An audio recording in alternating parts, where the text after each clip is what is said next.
Good morning, everybody, and welcome to this service, this sharing of today. I'd like to thank Kathy particularly for Eric Satie. I'm not a very knowledgeable person regarding music, but I do happen to recognize Eric Satie, and I love that actual piece. So many thanks, Kathy. And bless everybody for arriving here today. And those on Zoom, I'm not sure where I look at, but I think somewhere up here, who are in the safety of home.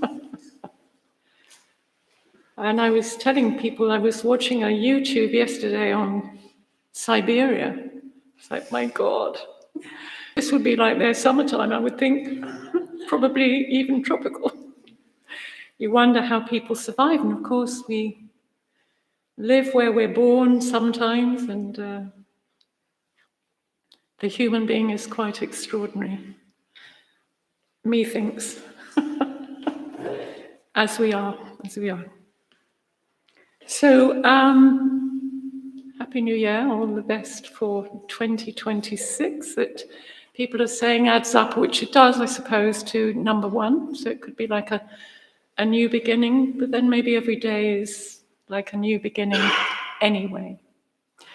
And I'm going to light our candle. And my name is Safar. I so often forget to remember my name or even to present myself, so please forgive me for such miss whatever. And when I do light a candle, I do like to call on the laws of harmony in the universe, to the highest source of light for each and every one of us, wherever we may be, and for our world, for our planet. And I have a blessing here that I would like to read. The majority of this service today is taken from the Book of Divine Beauty by John O'Donoghue, who I've learnt to totally and utterly admire. I think he's a great mystic and a great philosopher. He died in his mid-ish 50s, so he was taken quite young in life, Irish. And goodness me, what a philosopher. An amazing soul. So the blessing, and by the way, if the word God is offensive to anybody, please replace that word with your own word. For a long time, I couldn't bear the word myself for a lot of misteachings that I had received.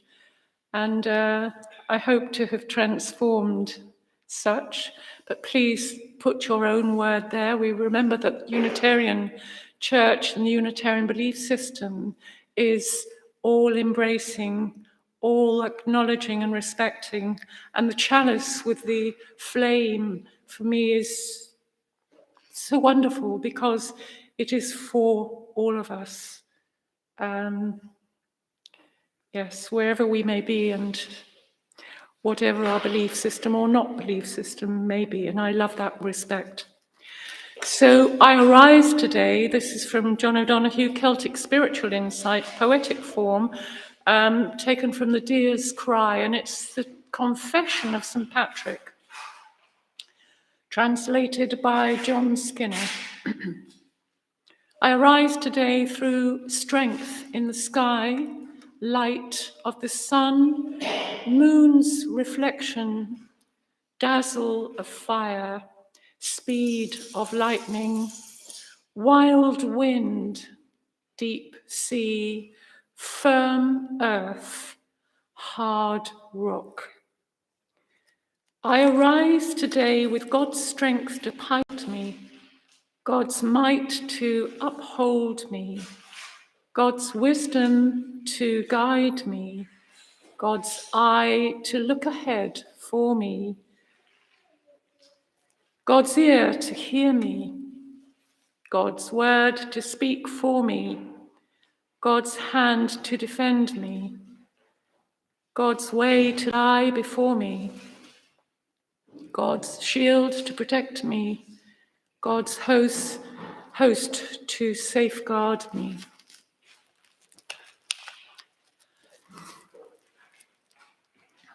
And looking at that YouTube on Siberia, and then, YouTube and technology can be so amazing. And the other day on Japan, the unknown Japan, etc. And I just look at this planet, I look at this extraordinary creation, in the end, with utter wonder. And so if we can talk of God or the divine or the creator, the creators, for me, the whole of creation is just, and we know maybe a tiny drop of it, if we can even say we know that. How did I ever get here? I really don't know. And don't know much at all, actually. And how I dare stand before you, don't know why or how either. But that invocation of God for me is, it's a prayer. It's very personal, actually. So today, Jennifer wrote in the what was this service about? And in order to become attentive to beauty, we need to rediscover the art of reverence. I was thinking of all the words related to reverence, like reverie and to revere and so on. And I trained some years ago now as a one spirit interfaith minister. And for me, the one spirit is so vital because it's seeing the one spirit in each and every one of all creation. And that's where things become pretty astounding.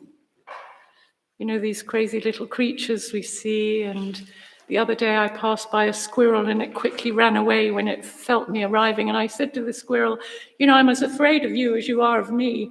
But he didn't pay any attention. He just disappeared very quickly. And so it's how we may tune in to discover or perceive other views. And maybe if we have our first hymn, Kathy, that would be lovely. So number 33 in our green books.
And if I find myself showing or sharing emotion, I've found that emotion is part of a feeling body that I have been unable to suppress or tried to suppress for a long time.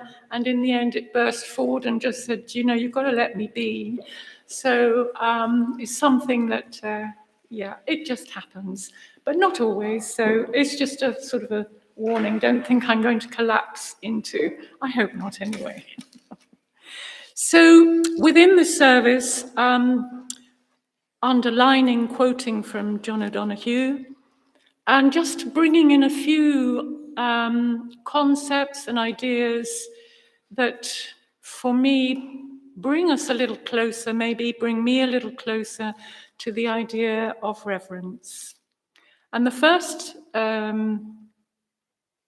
quote is entitled "The Wind." Movement is a sign of life. It is intriguing that the presence which has the most grace and swiftness cannot be seen, namely the wind. In Hebrew tradition, the word for wind is ruach, which is spelt R-U-A-C-H, was also the word for God. The wind has power, a huge presence. It symbolizes pure freedom.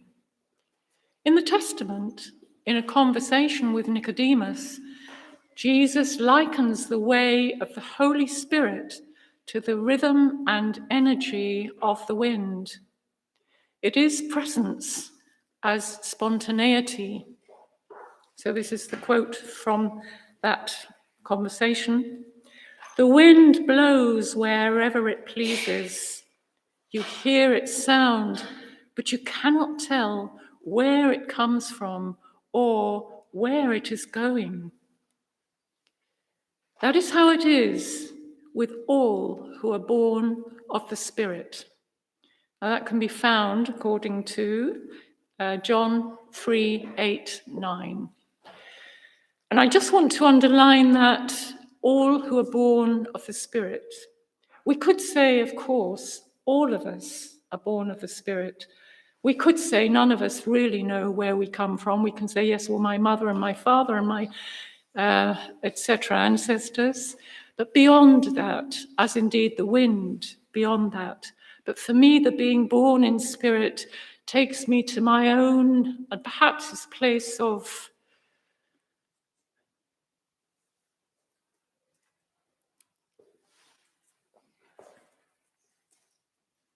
hard to say the word, humility, because I've been such a rebel. I was so careless in my rebelliousness. And totally didn't want to know. And the humility for me takes me to come back into the acknowledgement there's something way beyond my intellect, something way beyond my capacity to really understand where I come from. Maybe we have some kind of memory, some kind of intuition, some kind of something, which I think also we certainly need to take into account. Because all of us are so unique in what we manifest, what attracts us. And for me, it is to honor. This is what I'm learning in life, is to honor those intuitions, honor those feelings. Everything has its reason and everything has its origin, even though we may not know. The intellect. Somebody said to me once, what's wrong with the intellect? Might have even been here. No, it wasn't, I don't think. And I said, well, there's nothing wrong with the intellect. But it's when the intellect is devoid or cut off from our feeling body, from our emotional body, because then it becomes rather vacuous. Excuse my interpretation. But when we join with our everything, with the whole part of ourselves, that's when we can really put meaning, much more meaning. And for me, that's where we call in that spirit, that wind that sometimes you think, oh my God, it's freezing. It is cold today, isn't it? And then my father used to say, no, well, it's an offshore wind or it's an onshore wind, and it's a northerly. Of course, we get weather reports. But beyond that, where does it come from? What is it really? So we have our science, which is wonderful, but we also have that, let us still wonder about these things.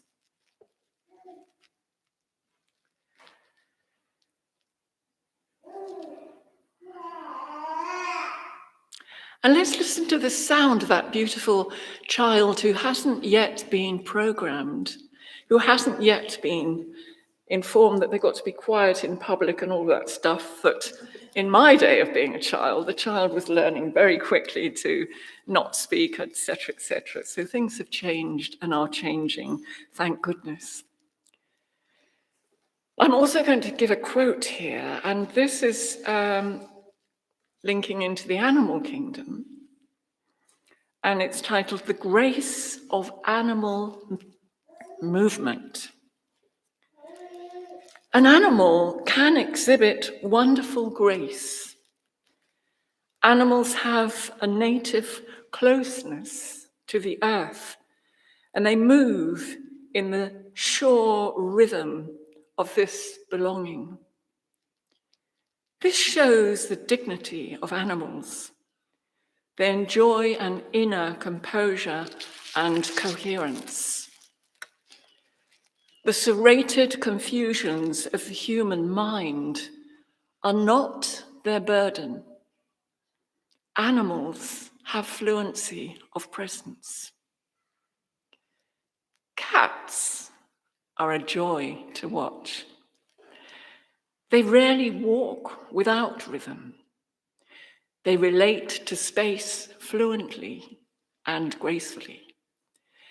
A cat moves as if his or her body were not an object, but an unfurling gesture. He or she inhabits sureness that seems deft and weightless. And at times, even the daintiest kitten can assume the regal aura of the tiger. The sense of movement is often more graceful and beautiful in the wild, where animals have not been intruded upon or forced into the brittle world of domestication. Pretty powerful words, aren't they? The brittle world of domestication. Of course, I can blame John O'Donoghue for this description. But you know, in my own lifetime and of battling and rebelliousness and et cetera, and there were times when I could find myself so enclosed in a seriousness that wouldn't allow movement, that wouldn't allow a smile, that wouldn't allow even a word to escape. And I can remember in adolescence, I was so self-conscious in a party, I wouldn't even get up to go to the loo in case anybody knew I had to do such things. Really, what limitation we impose or has been imposed upon us. And children are so extraordinary, they read energy. You don't have to tell them anything. They read energy, they know. I think they can see the auric field and they're well informed before we've even opened our mouths. I trained many moons ago to work with kids and babies from 6 weeks old in a great orphanage in London in those days. So we've all been that child as well, and we've all been brought into domestic conditioning. And within that, we can so often lose the connection with our nature and our natural rhythmic selves. You know, for me, my soul that I pray to remain in touch with is a dancer. I have a natural rhythm that when we see ourselves stopping movement, it's like, God, did I ever dance in my life? Or those that sing, or those that paint, those that write. The human is such an extraordinary creation. We have held within us, we can be the most villainous and the most wonderful and the most extraordinary. And we can see that within our history, can't we? Great souls that have been so incredibly admired as well, and that reach, fame. And the other day on YouTube, famous YouTube, I don't spend my whole life on YouTube, but especially on cold days, I think, yeah, I'll have a bit of YouTube today. They showed the life of Helen Keller. And of course, these things make me weep because I think she was about 18 months old when she lost her ability to see and to hear. I mean, how devastating. How much we depend on our eyes and our ears. And do we take it all for granted, that we can hear, that we can see? And she used to have terrible tantrums in up to 7, 8 years old. She used to throw things, and she had lost her world. She lived in darkness from hearing too, until this wonderful woman who was blind came from a blind home or center and spent her whole life with Helen Keller. And it was at some point there at this water font. I think her parents were quite extraordinary, actually, and searched and sought how to help their child. And this woman called Annie, she was pumping water into Helen's hand, who was 7-ish at the time, and she kept on putting this deaf and dumb language, which I'm sure now has a completely different name, into her hand. She kept repeating and repeating until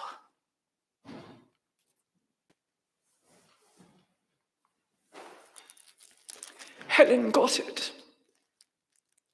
And it was like this glorious moment. Just imagine. She was taken out of this world of darkness. And she got it. And then her curiosity became so great she couldn't get enough words being put into her hands. It's an extraordinary story. And before she died, she wrote 8 books. How did she do it? You know, these people, we are extraordinary. This human is extraordinary.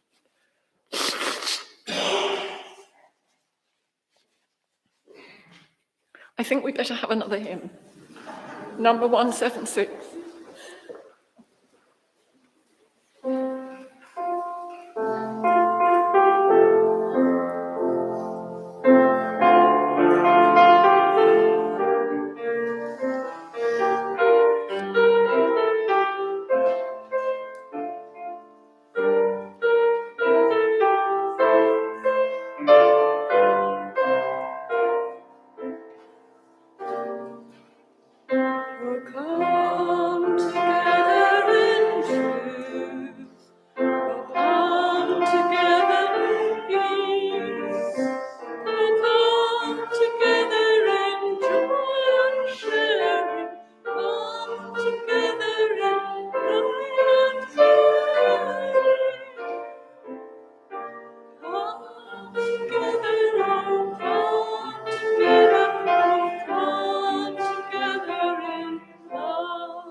And if we can remember that other wonderful sculptor through history called Michelangelo, and when somebody was admiring him and his work, and how do you do such wonderful sculptures and creations, he's quoted to have replied, well, what I see in this great lump of stone, whatever it may be, that he's working with at the time, he said, I see inside the stone the being that's waiting to be exposed or discovered or seen.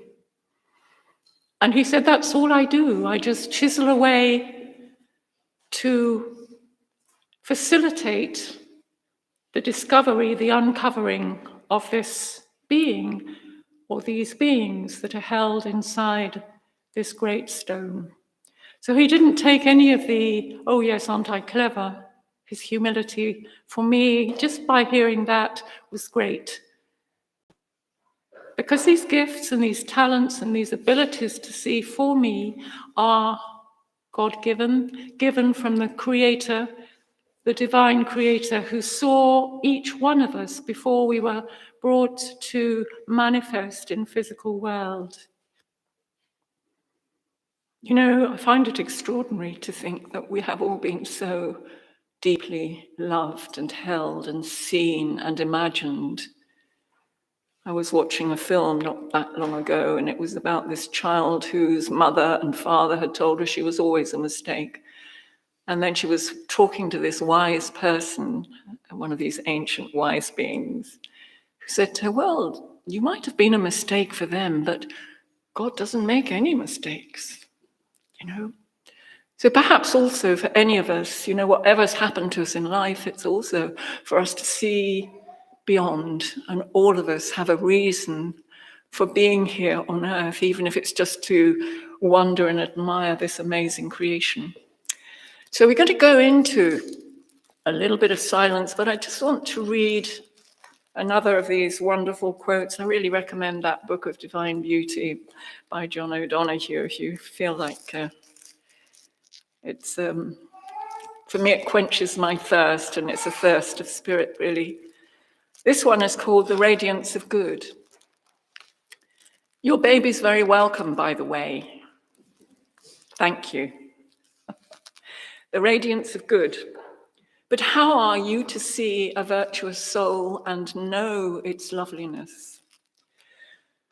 Withdraw into yourself and look. If you do not find yourself beautiful yet, act as does the creator of a statue that is to be made beautiful.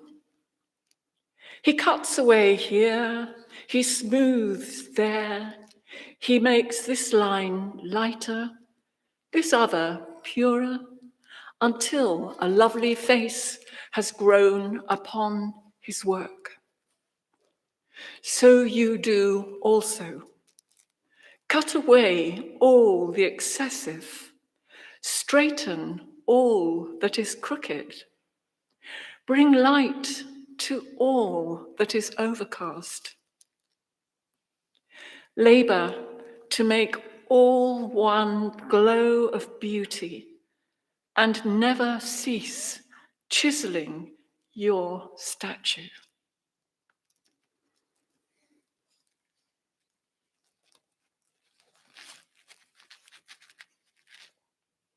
And perhaps this is another reason why we've come to this physical dimension. I kind of imagine that we come from this great immeasurable spirit, and this fractile part of this great immeasurable spirit has sucked into this physicality. So that spirit could probably feel a little bit limited. Where are my wings? I used to know how to fly.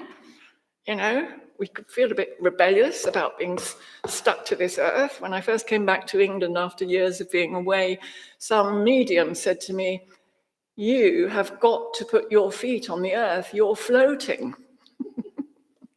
Of course, I was walking, but on another level. It's our own resistance, because there's a lot to resist also, is there not? So this is not about castigating ourselves. It's not about self-punishment. It's not about self-criticism. And if that is all we have for ourselves, this is what this radiance of good is about. This is what the reading means. Okay, chisel away. And also, I think we're all alchemists. Let's transform what we don't like about ourselves, because behind everything that we may not like, there is a gift to be uncovered and to be seen. And there is no body better or worse than any of us. So also, if you feel zealous or jealous of somebody, think, oh, they're so great and look at me, it's like that's only coming from insecurity or your refusal to see your own beauty, because we mustn't be egoistic, must we? If anybody throws a compliment our way, it's like, whoa, really? So it's to be receptive, like the chalice, like the Unitarian chalice, to allow that flame of light. So I'd like to encourage us to just go into the silence for a few moments, and then Kathy will bring us out with some music for us to continue this shortish story that would like to be a lot longer, but we're here just over here and now, aren't we? So enjoy, maybe uncross your legs, make yourself comfortable, whatever, however you prefer to sit. But, link into your breath.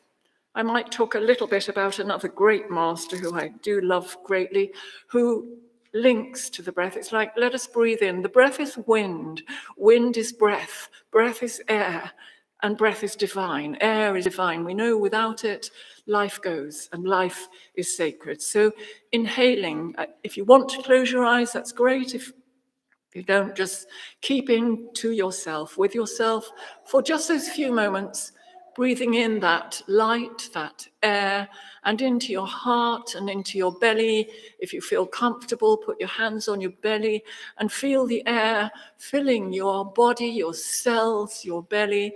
And as you breathe out, just very gently breathing out, and equally we can breathe out and ask Mother Earth and Father Sky, please take anything that I feel I would like to let go of in harmony. So keep with your breath, find your own rhythm of breathing, enjoy a few moments within yourself, and if any ideas or thoughts come into your mind, just receive them, just observe them, and then just come back into the breath. And in just a few moments, we'll have some lovely music. But enjoy that silence a few moments.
Thank you, Kathy. So gently coming back into our little lovely community here. And I have something that I, again, obviously found in the same book. If there's any other book, I'll let you know. And this is defining the word reverence. For me, these things have been totally private and personal, and I felt I've had to hide away my own.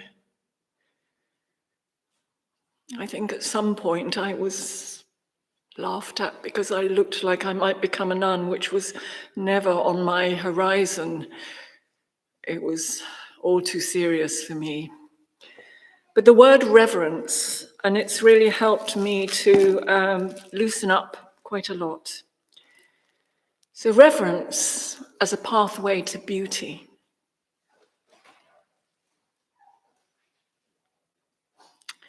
In order to become attentive to beauty, we need to rediscover the art of reverence.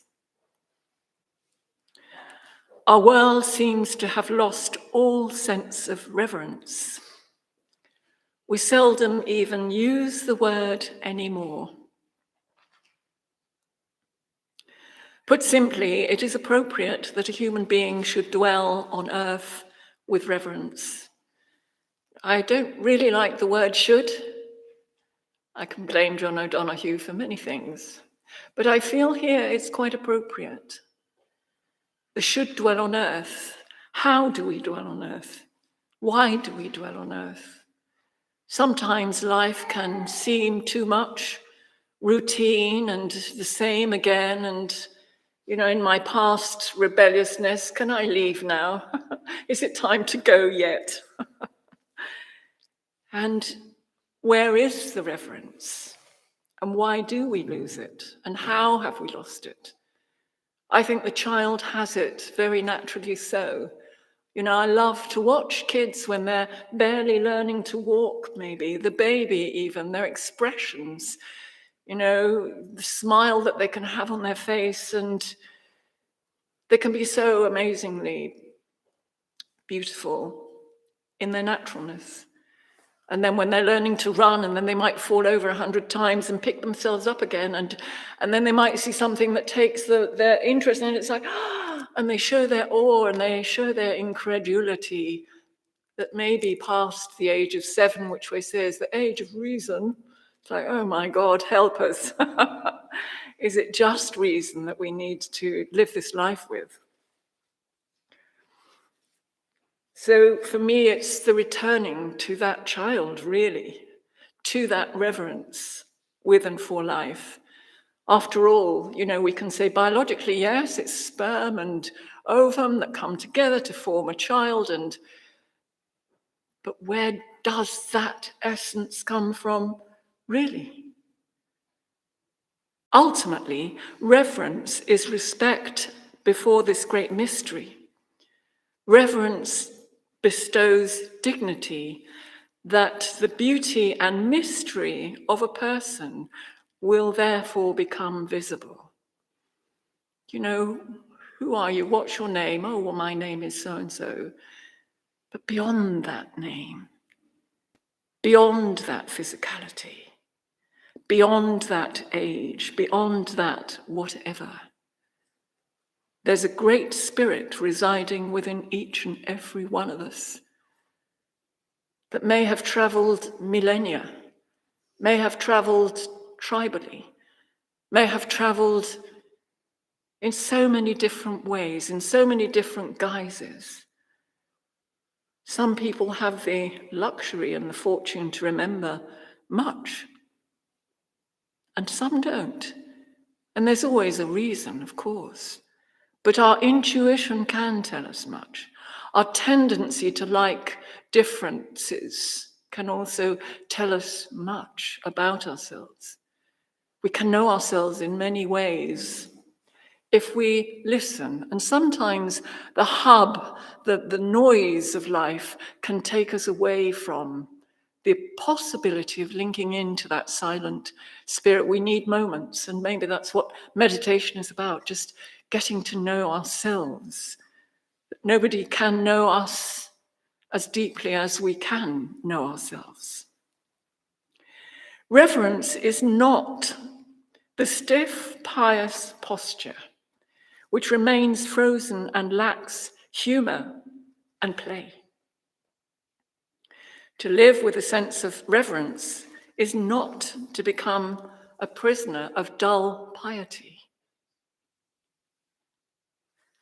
Playfulness, humor, and even a sense of the anarchic.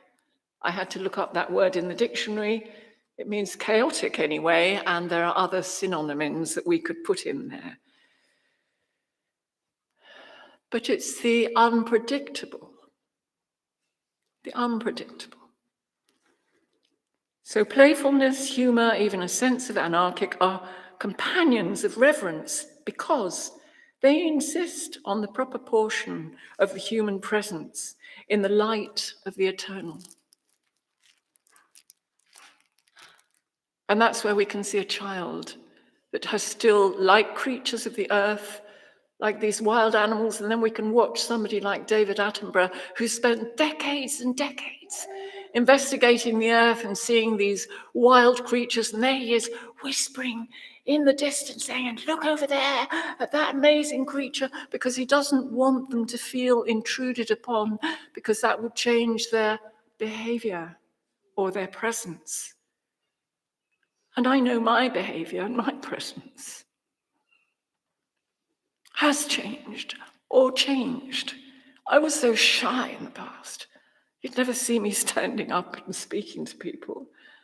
I would hide, and I would be completely internalized. So it is for us to ask ourselves, where is that beautiful, beautiful creation that is within me? And dare I use the word beauty for myself? Because we're not talking about skin deep beauty. We're not talking about that. We're not talking about the need to have surgery and take away our wrinkles. The Chinese, I don't know if they still have that, but in their ancient philosophy, you know, the more wrinkles that appear, it's the more character that has appeared and the greater wisdom that has appeared. And in our commonality of culture nowadays, we've got to eliminate all these things because they're terribly shameful to have. So we cancel those ideas. Yes, exactly. It's our richness and it's our wisdom, but it's coming back into that because the world at large, you know, we see so many alterations to our physical body because we don't accept that inner beauty, which is our spirit and which is our great richness. Reverence is also the companion of humility. When human hubris intrudes or manipulates the sacred, the consequence is inevitably humiliation, which we can feel within ourselves. It can be wonderful to meet someone like the child that is completely fresh and unadorned and dares to be. And then our famous Shakespeare, who was greatly known and honored in his lifetime and futurely, to be or not to be. Then somebody who for me is a great teacher, Thich Nhat Hanh, who's usually known as Thai. He's a Zen master, wonderful being, Vietnamese. He left the planet in 22. He died in 22 in his early 90s, I believe, but he was exiled from his country of Vietnam. Vietnam lived 10 years of this dreadful war that went on, and he was exiled. Why was he exiled? Because he was creating an enormous movement of peace. So he was exiled from his country. Imagine that. And eventually, he got the Nobel Peace Prize. And when I listen to him, you can still find him on YouTube. He established a wonderful center which still exists in Bordeaux, south of France, and has hundreds, if not thousands, of nuns and monks and followers who come to his center for retreats. And he's left that inheritance. Before he died, he was able to go back to Vietnam. But he was very humble. He was never hating, never, rather like the Dalai Lama, who calls the Chinese his brothers and sisters. He doesn't want to have war. He doesn't want to hate. How can we hate our brothers and sisters? But how easy it is to hate somebody. We can think about our political people nowadays and think, what on earth's happening in this world of ours? And can we still see the beauty in any one person? Or do we get engrossed in the horror and in the news which is thrown at us if we listen to it again and again, isn't it? So in contrast, a sense of reverence includes the recognition that is always in the presence of the sacred. Can we accept, can we know we are all divine creation, we are all sacred? Look at this body. Architecture, a lot of architecture is based on the construction of this body, this extraordinary creation. You know, when I look at these hands without the thumb, they don't operate the same. And the inner part of our body, you know, the muscles, the cartilage, the nervous system, the spinal cord, we are extraordinary creation. And the fascia, which is something that surgeons are beginning to acknowledge, and many people, as being vitally important. It's like what fascia holds our whole planet together and holds the universe together, and what fascia holds our body together. You know, I was a body worker for years and years and still do some work. Our body is extraordinary. Bless you. Bless that sneeze. And bless that yawn that we so often inhibit because we think it's rude to yawn in public. But actually, we open up many parts of ourselves as we yawn. So let us honor, and of course, respect. For me, reverence and respect go hand in hand. Reverence and love, reverence and a consciousness. We're talking about a divine consciousness. That is spirit for me. And it has nothing to do with religion. I think religion has done an awful lot to segregate us, to separate us, to make us think that one is better than the other. And I want to say, so it is not. For me, the one spirit is vital for us all. If we never enter into any church, we have the church of our creation. We have the church of our sacred body. Let us find our love and passion. Let us rediscover it. I pray that as long as I'm still on this planet, let me be with my love and passion. Let me feel the life essence, the air. And we know the water, there's so much, the sun, the fire. We are so lucky, we're so fortunate, and we're told that there are souls queuing up to come into this physical manifestation. And here we are, so often we're at odds with it, are we not? To live with reverence is to live without judgment, prejudice, or the saturation of consumerism. You know, we buy more and more and more, and is it ever enough? And we've got to have the latest car and the latest fridge and the latest I don't know what. Is it ever enough? And does that just become vacuous?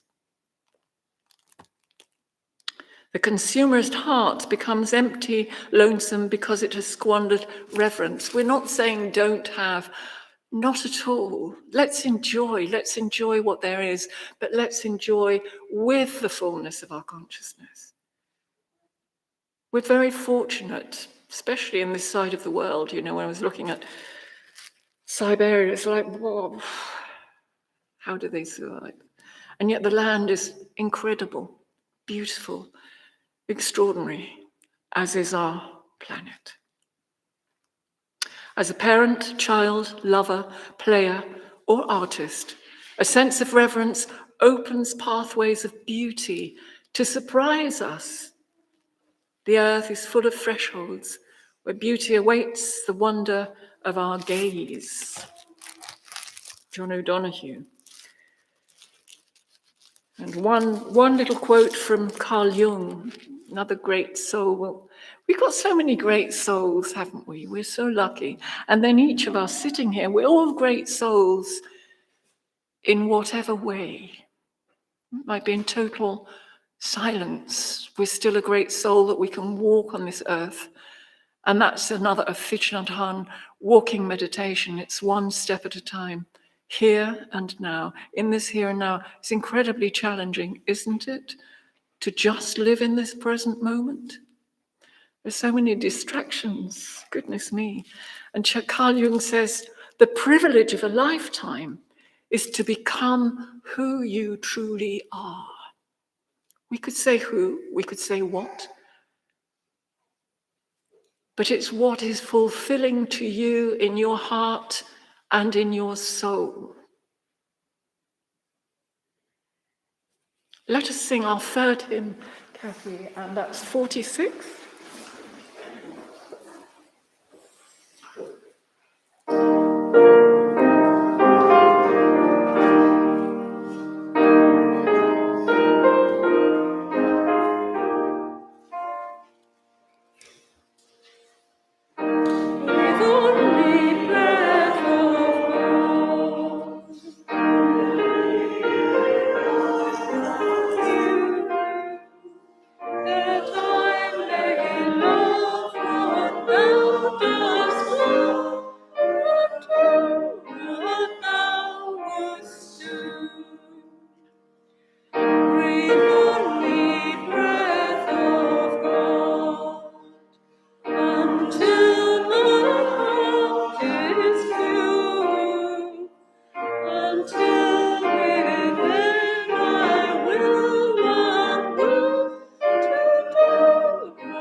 Yes, each of us may ask, well, who am I anyway?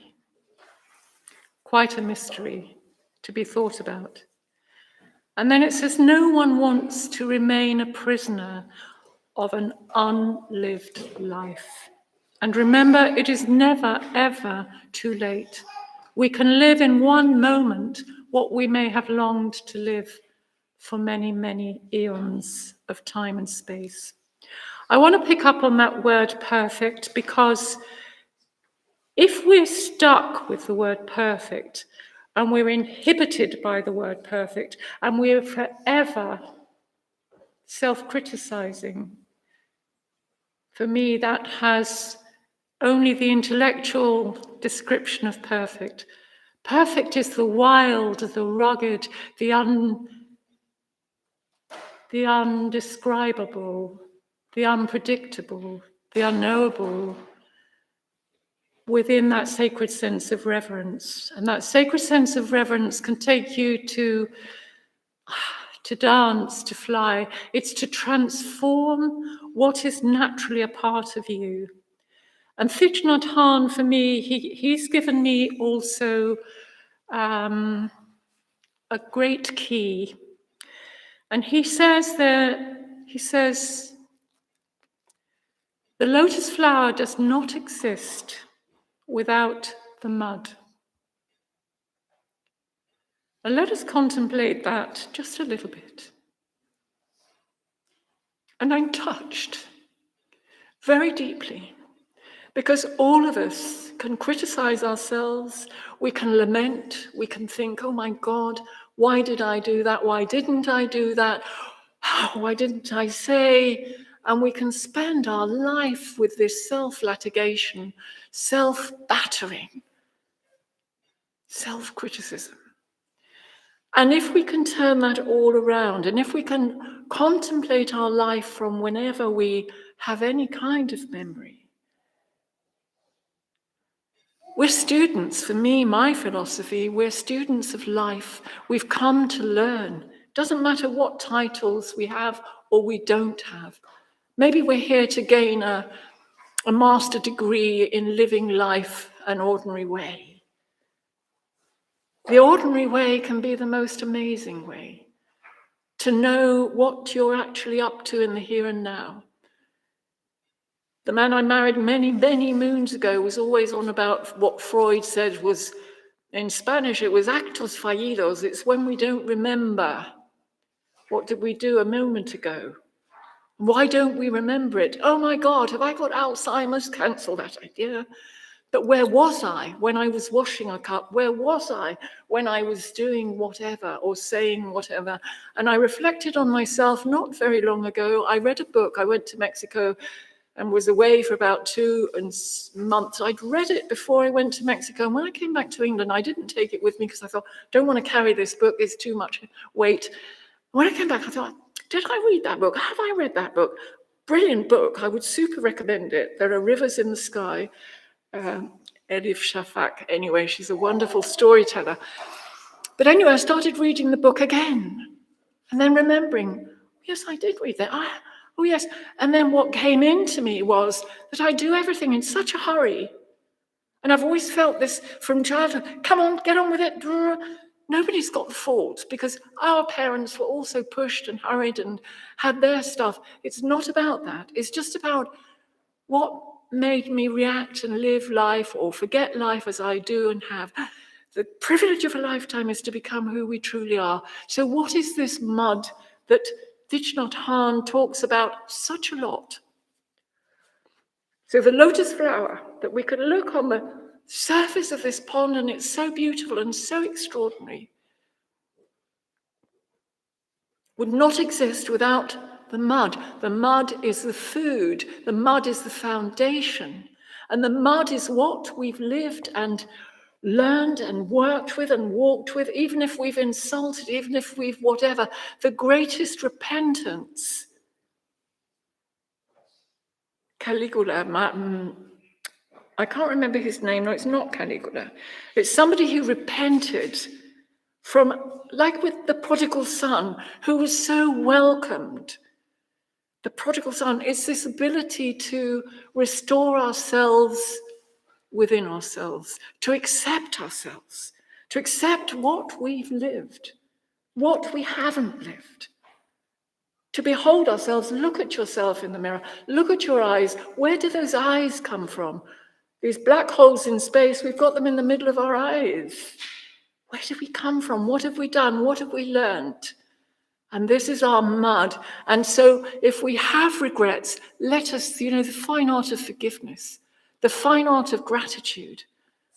And I pray and pray, please, may I have gratitude in my heart. May I be grateful for all the richness that I have lived. Some brilliant, some not so brilliant, some pretty crazy. It's okay. We're students, we're children of this universe, we're children of this great, great creation, all of us. So let us dare to look at our mud. Let us dare to explore it and know that really it's the organic matter that's so popular nowadays, that we need to give nutrition to our food so it does us good. And that mud of our life, those experiences of our life, let us begin to embrace them. And if somebody's been a beast to us in our life, what did I learn from that? What did I understand? How did I grow? I'm eternally grateful for a marriage I had that lasted 7 years, which I thought was quite a long time. Some people are married for 40, 50 or whatever years. But anyway, it took me a while, quite a while. But I can look back now, there was an incredible learning there. But now I can be grateful for. Now I can recognize that mud turned into something to be grateful for. So let us look at ourselves in that way. Let us begin to know ourselves more deeply. Be daring with yourself. Be passionate and compassionate with yourself deeply, deeply. Love yourself deeply, deeply. And for me, the prayer of this beautiful hymn book, these wonderful words, whoever wrote them for me were deeply inspired. Let that God in me, I will to will thy will. And it's for me nothing to do with religion. It's to do with, let me align myself to my true essence, to my raison d'être. Let me align myself. Because in moments that I'm really living, I'm actually beginning to enjoy these services. Why? Because I can begin to be myself. I don't have to keep hiding forever and ever. And each one of us, we're encouraged by our divine creator who has imagined us beyond limits. We might have to come back, God knows how many times, to realize the wondrous imaginings of our creator. All of us. See your richness, know your richness, and love that amazing creator within you. Help me to wash your brain and wash my brain too, with the good news, the good news. See the wonder that you live, that you have lived from the time of who knows when. Shall we dare to have a last hymn? Shall we? Thank you, Kathy. 226.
Kathy, would you have a final piece of music to play for us?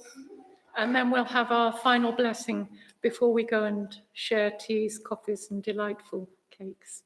Thank you, Kathy.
Thank you, Kathy. What a delight.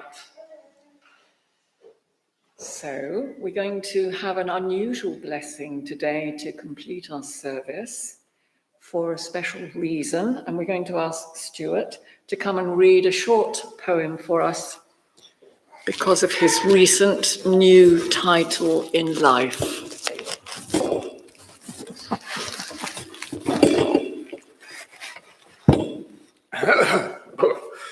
2 days ago, arrived my daughter and her man's child, 8:45 in the morning. This is a poem by William Blake. It goes like this. It's called Infant Joy. I have no name, I am but 2 days old. What shall I call thee? I happy am, Joy is my name. Sweet joy befall thee, pretty joy, sweet joy but 2 days old. Sweet joy I call thee, thou dost smile, I sing the while. Sweet joy befall thee.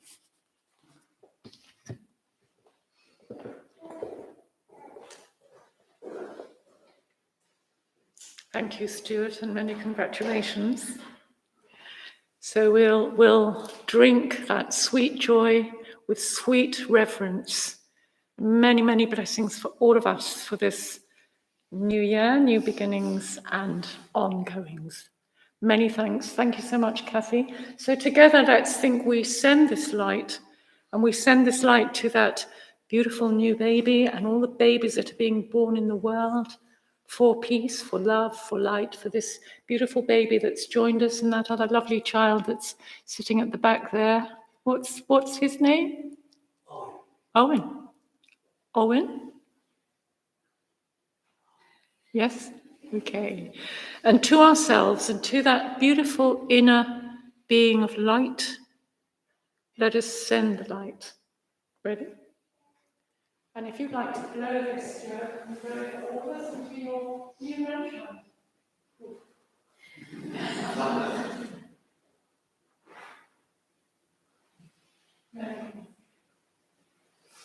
Let's know ourselves. So I believe teas and coffees are ready. Are there any announcements? So let's give our space now to Jen, who's going to tell us something. Lots of things, probably.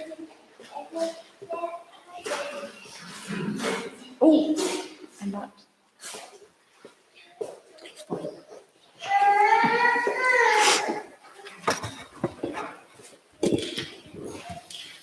Can you hear okay? It's okay. I don't know how to transition from Safar's service. Thank you, Safar, for giving us such beautiful energy and giving it to our souls. I'm so pleased that it's recorded because there is so much wisdom there that I need to watch it again to digest it all and take it all in. Thank you so much. And to Kathy, of course, for her beautiful playing, to Stuart for setting up, and to Jeanette, who's gone to make our tea and coffee.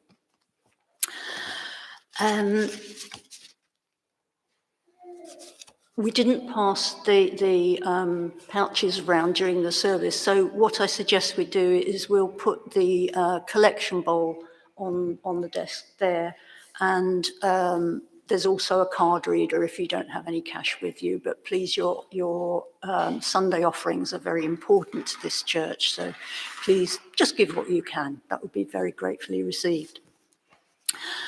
So going through the week ahead, Music and Silence is back on Wednesday at 12:15.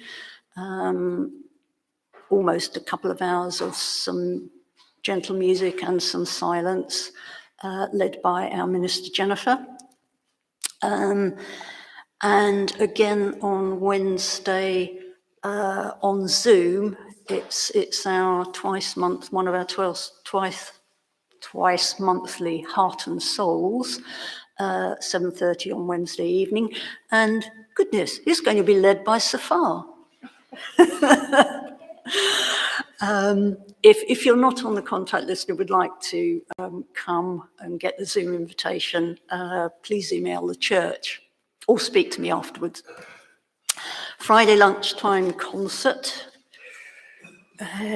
Where are we? Oh, Melody Magpies. 3 sopranos and a talented pianist offer a pick and mix of melodic gems. Art songs, operas and ensembles. Wow. So sounds good. That's at 12:30 on Friday in the church here. Next Sunday, our service will be led by our minister, Jennifer, and she has, out on the table there are some of these leaflets about the online course that she's offering, Feeding Our True Hungers. So if you're interested, please email her, and her email address is on here. So that runs from 6 weeks, for 6 weeks, once a week, online, on, not sure what the day is, but it's at 7 to 8:30.